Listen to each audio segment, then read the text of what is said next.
We'd like to welcome everybody out to the Fabricator stage today for our first session. We're excited to get going. A couple of quick reminders. Make sure that you fill out your Fabricator Challenge playing card. $2,500 drawing is going to take place tomorrow. It goes in the box on my left here on the corner. $2,500 drawing tomorrow. Fabricator playing card. You have to get the stamps from all the vendors on the cards. I believe there are some extra cards there if you don't have one. Quick shout out to our sponsors, ISFA. ISFAnow.org is their website. Great source of information, source of collaboration, as well as Rockheads over here on my left. Rockheads, great organization. Stop by their booth, talk to them what they're all about. Today we're going to be talking and doing a color mixing and matching demonstration by Paul. Paul comes to us from Bondstone. He's been in the industry a lot of years, a great wealth of knowledge, great presentation. I think you're going to learn a lot, and excited to hear Paul. Thank you. Hi, everyone. Sorry I'm a little late. They gave me a different time for this show, this presentation, but I'll just start it and get you going here. Oh, okay. First of all, everybody, if you're doing some color matching, if you're new to it, this is just going to be a general presentation as far as understanding colors, how to get to the right color you're working with, and all the different adhesives that are used with it. When you're color matching, I'm going to be talking about applications, colorants commonly used, the tools, practice before, definitely practice on the different stones because they're all different. They're going to react to different adhesives. The color wheel, which is very important. You get this at any art and craft store. This is very handy if you're trying to work with colors going back and forth. And then reviewing the colors in your stone. It's important to work from translucent to opaque. Once you get opaque, it doesn't work a lot with a lot of the translucent colors of the stone. What I'll be talking about is getting the color right for miters, seams, laminations, reattaching stone, and patching. The colorants that are used in our industry, in the stone industry, is generally liquid tints. A lot of the manufacturers of adhesives have pre-colored systems, which are nice, but sometimes when you get veining and you want to pull colors through, it's nice to have tints available for that. The liquid tints are polyester-based. They can be used with polyesters, vinyl esters, epoxies, and urethanes. The powder tints work great for doing, actually the liquid tints you can really go opaque with them pretty quick on it. It's nice with solid stones or if you're pulling a color in to get a little translucent color. The powder tints are iron oxide tints. Generally, we carry 7 colors, but you can get them at any concrete supply place where they'll have some dyes for you. They'll have them in little bags that you can buy if you need to tint it that way. This is to work with translucent colors. It's hard to go opaque with these colors because they just wet out the color in the tint with the resins. But they really work nice for throwing some different dyes in the stone. The tools you need if you're doing stuff on site. These are some of the tools you need. If you do it in your shop, you probably have these already.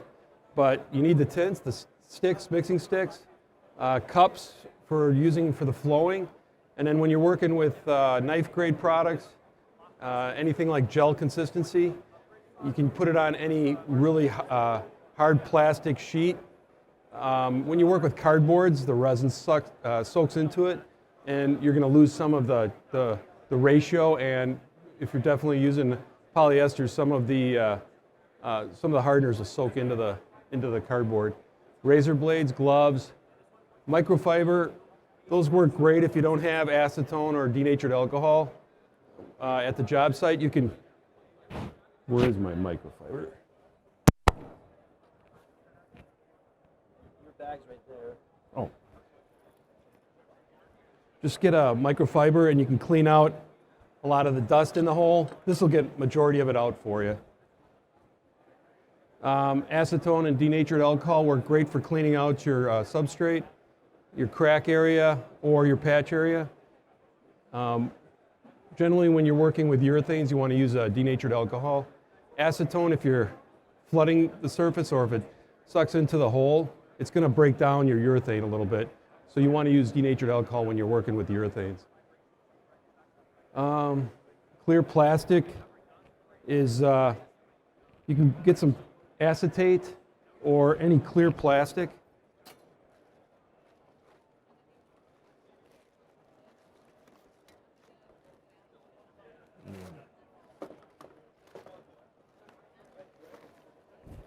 Oh, really? So you cut out some clear plastics, and what you can do is squeeze your color match, your starting color match, put it up to the stone, and then you can get the color you're looking for. It gets you to a better match right away. And then a Dremel works great for cleaning out any loose material inside. If you have real porous material that's got a lot of crystals in it and it's really loose, you want to use a Dremel head to clean it out. And then you could take like 220 sandpaper, wet sandpaper, and roll it up and get the inside edges nice and smooth, because if you're working with any marbles, like Thassos or something, that's going to really soak the resin in. But sanding it really tight, you won't get a little stain line around the edge if you're working with, a lot of the real porous marbles. The color wheel, like I mentioned before, it's really ideal. I'll use the pointer here. But when you're adding colors and say you get a little too yellow in your match, you go straight across the color wheel. And these two colors, obviously you don't want to have a purple color with the 10 colors that are manufactured a lot of times. If you take a blue and a red and you pull that in, it's going to kill the yellow color to it. And the same thing if you're green.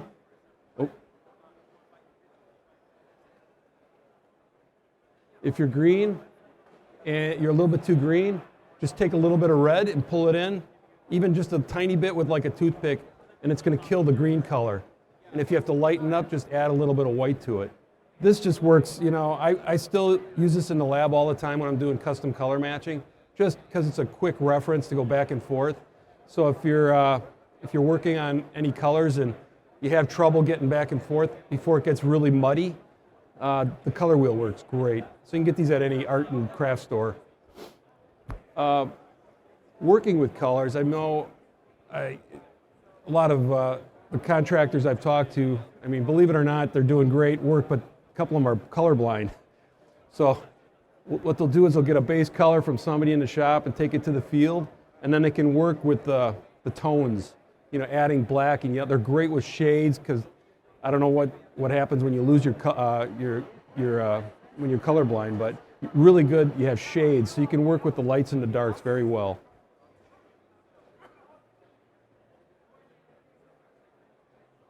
Also, when you're adding the tint to it, if you have a big fill, you can crack up your own stone and put it in there as a back filler, or there are aggregates, granite aggregates you can get.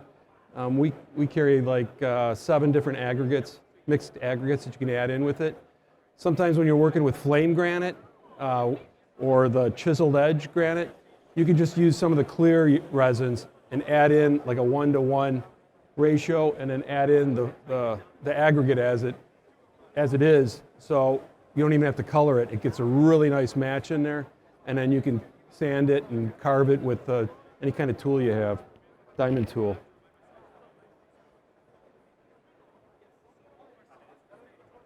But obviously, when working with translucent stones, you want to start from light to dark. And if you're just using clear, excuse me, a lot of people with translucent just want to go clear. But when you're working with a real sugary stone underneath, what it does is it goes in and it wets out all the crystals and it darkens. You see stain lines. That's why you see staining on joints and in patch areas, is because it just wets out the crystals. So in those cases, you want to, with a lot of the light colored stones, a lot of people, what they'll do is they'll get an opaque color, they'll make an opaque color, and they'll paint it inside the patch, just paint on the outside, and then they'll use translucent up to the face. That way you get some more reflection through the stone, and you don't have like an opaque patch on a translucent stone. This just shows you some of the different stones and the crystals in it, what you have to work with. Now you don't want to really use an opaque color on these stones, just because there's so much transition colors going back and forth. Now these are solid colors, and I mean a lot of the manufacturers out there have 50 to 100 colors that work great on these kind of stones. It's a solid color. You can pick and choose from it. You can actually mix and match the colors too, as far as some are in containers as well, so you can take one of the solid colors and another one to get even create a new spectrum of colors for yourself. But this you wouldn't want to really do a translucent color on. And then if you're working exterior, or if you're working with like a lot of the really translucent colors, like quartzites, some of the quartzites you can actually see through quite a bit. But you're going to get a lot of discoloration if you're working with epoxies and some of the polyesters and vinyl esters. They're going to discolor, and that line's going to stick out like a sore thumb. So what I'd recommend in these instances is getting a urethane, something that's going to have some UV to it, and then work with your translucent colors so you don't have that line stick out. The different materials that people are using, they're using knife grade, which is like a gel consistency, like Vaseline, and then they'll make it, sometimes when they're doing miters and it's a little bit too thick, they'll take, with example with one of our products, they'll take a knife grade A and a flowing part B, and they'll make it like a snotty, so it still hangs in there, but you can get it nice and super tight, and you don't have as many air bubbles when you're mixing with that. With the flowing systems, which is kind of like syrup consistency, as you see on the lower right, those work great for granites, and if you're doing a lamination, something where you don't need it to hang in a joint. And as you can see, this is a clear one. On the left, a lot of systems come already amber, or it's got a color to it, so you're tinting against that. So you always have to, especially using the peroxide hardeners, sometimes it changes the color a little bit, so you're always tinting against that color. So you have to start out with actually adding color in to get it to a neutral color.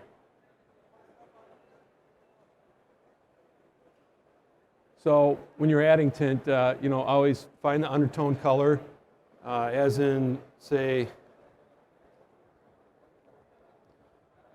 this piece of stone. Now you wouldn't go after one of the darker colors, you go into one of the tan colors, underneath colors, and then you can add on top of it. And that way, even if you put the undertone color in it, you can actually scrape some out and then add your translucent up to the face if you need to. But this is a patch I did yesterday. I don't have the tools here, obviously, to do any honing or polishing, but you can get a lot of different variation colors in there, just spotting it. What's great is you get a base color like that, and you can break your stick apart, and then you can spot in different colors. As long as you get that encapsulated in the resin, it's gonna harden inside there. So if you can spot it with some of the iron oxide tints, if there's some veining or spotting, that's when you want to do it, is right when you put the material in there. And then what you want to do is, on a surface, you want to put out your part A. You want to color your part A material. And then you put the tints around it, instead of putting them right into the color, because that's when the drops get really opaque on you pretty quick. If you pull them in, then you can get your translucent colors.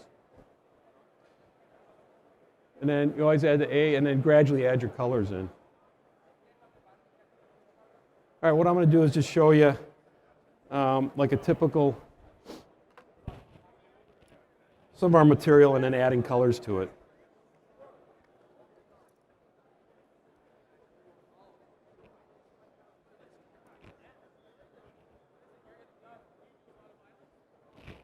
So this is our Glacier product. It's a urethane, UV stable urethane. There are other products out there that are packaged in quarts, gallons and cartridges. If you're doing a cartridge and you have to color match at a job site and it's got a split nozzle, pretty much just take a stick or one of these pieces of plastics, and when you pull it out, divide out the two parts, pull the A apart, and then you can color it, because you're working against time if you're trying to mix it and put the tint in right then. So, but that's pretty tricky. If you have to learn how to do that. If it's already if it comes out already pre-mixed out of the nozzle, which I don't think there's too many out there that do it, then you're a little, it's going to be a little difficult. But this is our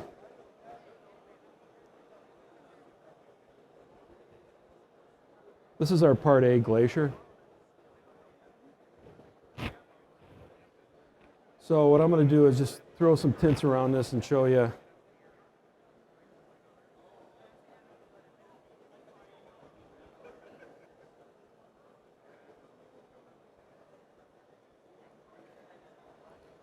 Now, if it comes out, there's a little, with a lot of materials, they settle out a little bit if it's sitting in a shop or if it's been at a distributor's on their shelf for a while. Just knead it back and forth, or definitely if it comes out a little liquidy, put it into a garbage or in a cup and get till it comes out to a solid color, because you don't want to mix the oils in there. You want like a nice tint color coming out of it.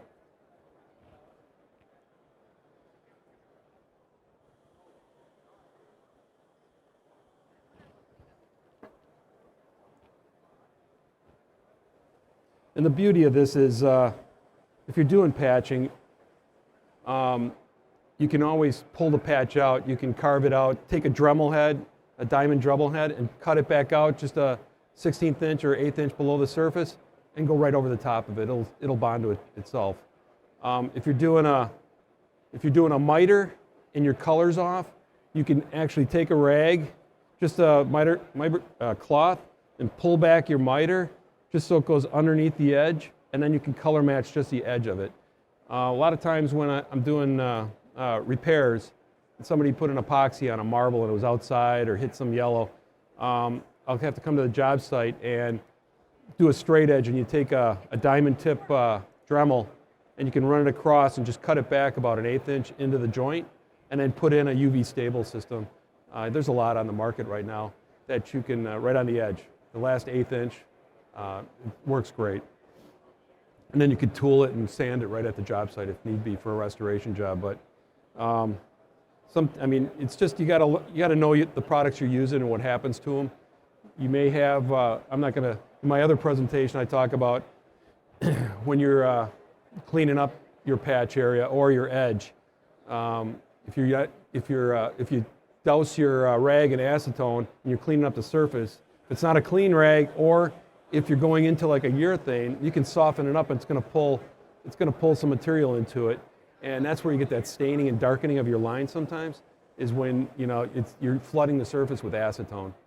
Denatured alcohol works better with urethanes, and then when you're working with polyesters and vinyl esters, you can use acetone. Works great, but I just stay away from flooding the surface until it starts setting up and then cleaning up your surface. So, when working with the stone, I'm just going to do another, I've got another patch area on here. I'll go right over the top of where this one was. So, what you do is you want to pull in a little bit, where's my,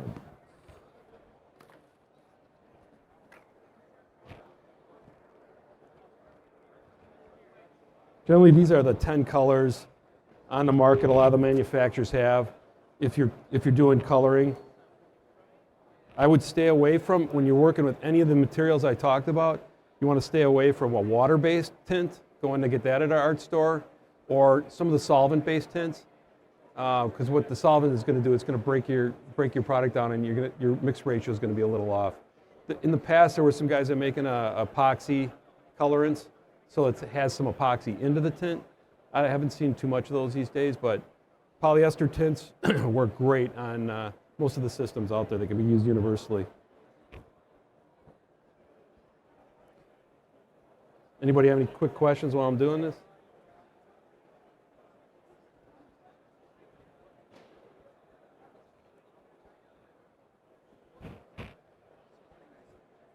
All right, so you can see that pretty good. So generally, I'm going to try to get to that undertone, that tan color. So as you can see, just a little bit is starting to change it already, so you're staying translucent here.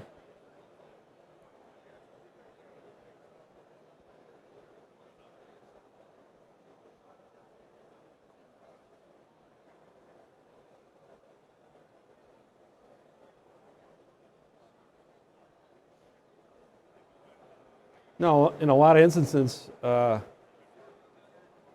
color will work pretty good with a lot of the translucent stones out there because you're hitting a lot of clear crystals, and just putting this as a fill works pretty good.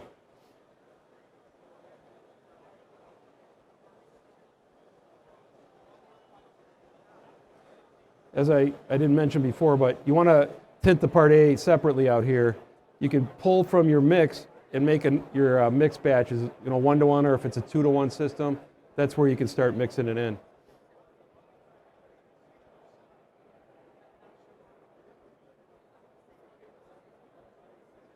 And some of these colors, as you see, working with them, are going to make some drastic colors immediately, like the buffs we have and the white and the grays take a little bit longer to get an opaque color. If you go right to the red and the yellow and the black, you got to watch it. You have to pull them in slightly.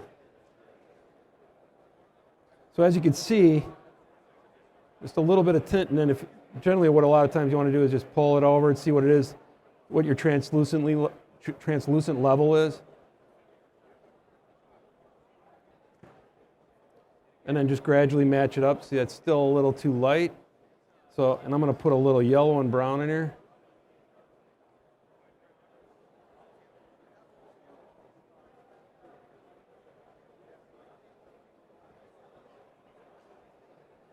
Okay, so now it's too yellow, as you can see here. And if you go across the wheel, yellow, you want to get down to a red, add a little bit of red. So I got a red brown here I'm just going to add in.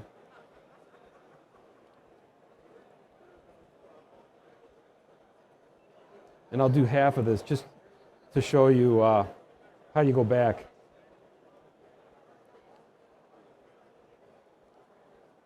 I'm going to put this in this mix.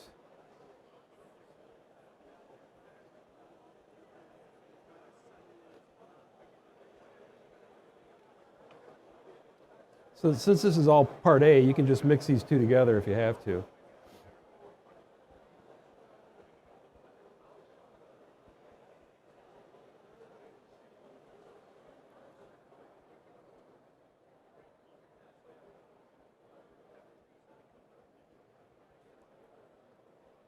So it's still a little light. I'm going to add a little gray here.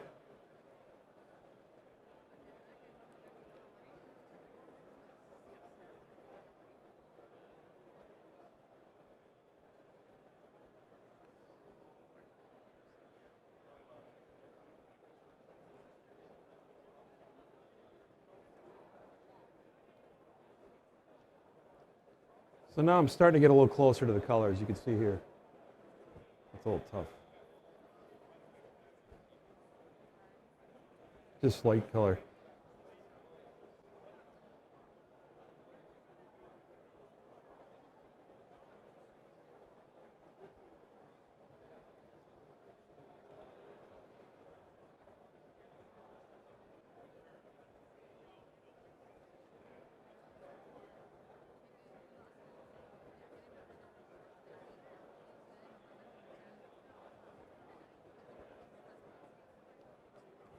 So pretty good undertone color because you can add them while it's in the patch area. I'll show you that. But here I want to just show you. So as in this patch right here, I'm way too red. So what I'm going to do is add a little bit of green to it to kill it. When I mean kill the color, it's just like go back and forth.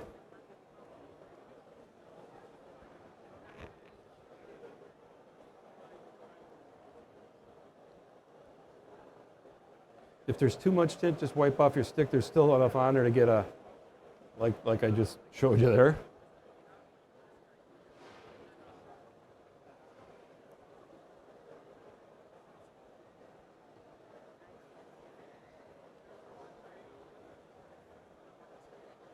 Without going, see, if you were to do this by drops, there's no way you could get this color like this.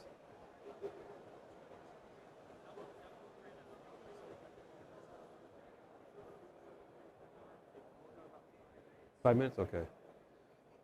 So now you're still a little too pink. So I want to grab a little bit more green in here.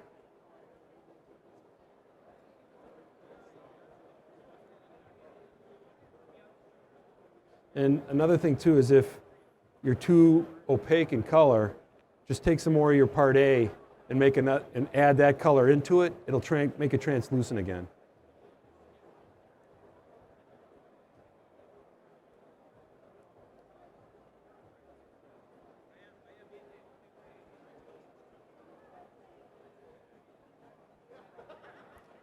So I'm still a little pink.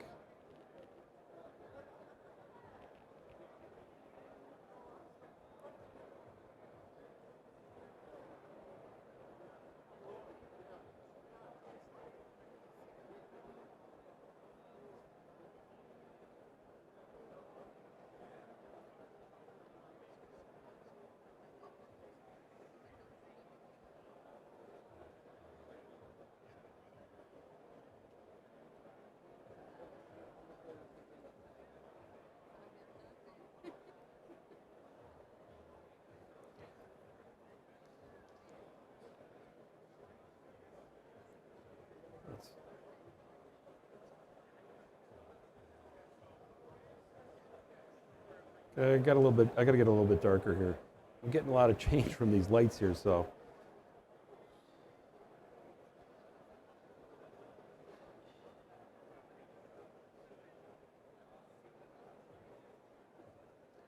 So you can get,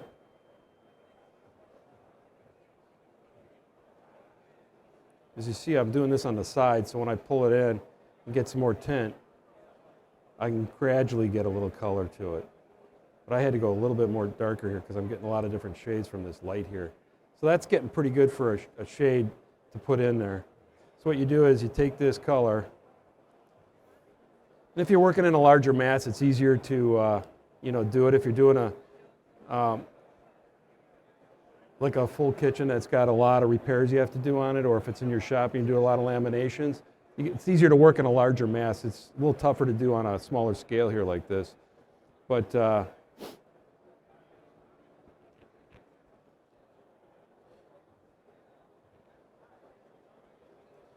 now this is a 1-to-1. If you're working on a flowing and you're doing it in a cup, it's a little harder too sometimes because it's hard to see the color unless you get it out into a mass. At that point, you want to do some drawdowns and push it onto your plastic pieces. But I'm going to just show you. Adding the Part B is going to just make it a little bit more translucent because it's a clear Part B.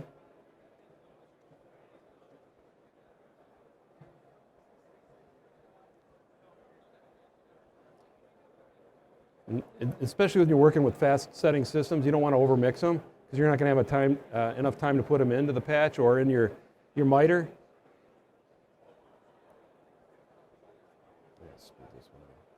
I got you out. Yeah, sure, go ahead. Any questions as he's mixing this up? I mean, he's done everything in Part A right now before he's added the Part B. Is that correct, Paul? Yep. Well, I just barely added it? I just added it.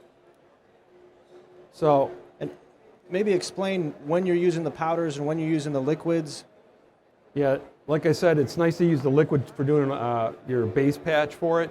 If generally, with a lot of these systems, if you do an under patch with it, meaning like a base coat, and you can't use tools on the top of it, say you're doing a kitchen and you can't get any pads back on it, I would just leave it right below the surface, or you're gonna have to sand it. And then there's CA glues that you can use over the top of it, just as a clear coat, and you can get a nice polish with it. Works great for if you have to redo a seam and cut it back, put the coloring in there and then put the CA glue over on the top of it and razor blade it, you can polish it. If you're not using any pads and you're in your shop, that's the best way to do it. But at this point, you got your patch in there. You can take some of the iron oxide tints.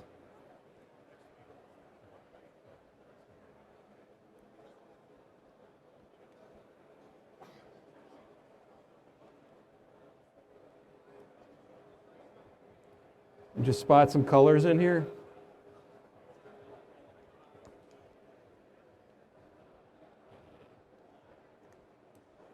That's mostly to give the same patch multiple colors, Paul? Yeah, and generally, if you're doing a miter or a seam, and you got your consistent color and you pushed it up in there, it's great to have these powdered tints to, when you pull your razor blade across and you get it nice and flush, you can take these tints, and if there's any veining coming across the seam, if you want that seam to disappear or your miter, you pop in the iron oxide tint in that area and pull it across, and then you come back and hone it and sand it and polish it, and then you get the vein coming through it. So there's different ways to go about it, but I'm running out of time here, but what I'll do is just show you.